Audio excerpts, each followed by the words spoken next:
એમને હું એ જ કહેવા માગું છું, તમે પદ માટે જઈને જે આ ધાક ધમકીઓ આપો છો, અમને બીવડાવો છો, એના કરતાં તમે પૈસા અને મગજ જે એમાં નાખો છો એના કરતાં તમે વિકાસ માટે, ગામના વિકાસ માટે અમારો સાથ સહકાર આપો.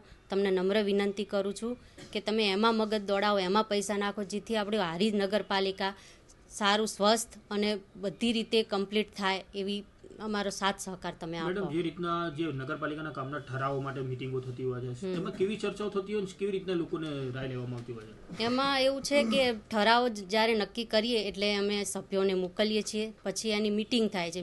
મીટિંગમાં એની ચર્ચાઓ થાય, ચર્ચાઓમાં મુદ્દા એ લોકો કે અમે સાંભળીએ, પછી એમની જેમાં સહી લે, એમનું કે હા ભાઈ આ મુદ્દો અમને મંજૂર છે, આ કામ તમે કરાવો, સહીઓ લે. એ સહીઓ લીધા પછી અમે કામો, એક ગાંડા છે નહીં કે ભણેલા છે નહીં, એવું તો છે નહીં, અમે ધમકાઈએ ને સહીઓ કરીએ એવું તો છે નહીં.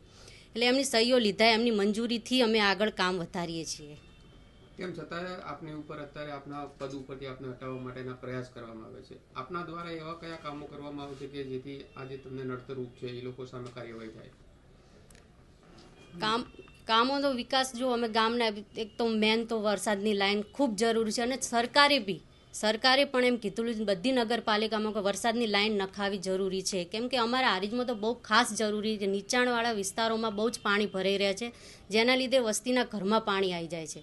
અત્યારે ભૂગર્ભ ગટરોનું એની સમસ્યા વધારે છે, એટલા માટે અમે પહેલી આ વરસાદની લાઈન નખાઈ જાય તો આગામી વસ્તીને કોઈ પ્રોબ્લેમ ના રહે અને લાઈનના લીધે વસ્તી શાંતિથી રહી શકે. તમારા સભ્યો તમારો વિકાસના કામોમાં અડચણરૂપ થઈ રહ્યા છે, તમે શું કાર્યવાહી કરશો? અમે જો આગળ જતે એ લોકો આવી રીત કામો રોકવાનો પ્રયત્ન કરશે, વિકાસ નહીં થવા દે, અમે વિકાસ કરવા માગીએ છીએ, ગામનું સારું કરવા માગીએ છીએ, અને વિરોધ કરશે તો અમે આગળ પાર્ટીમાં જશું અને અમે એમને વિનંતી કરશું કે ભાઈ આમને સસ્પેન્ડ કરવાની રજૂઆત કરશું. તો પછી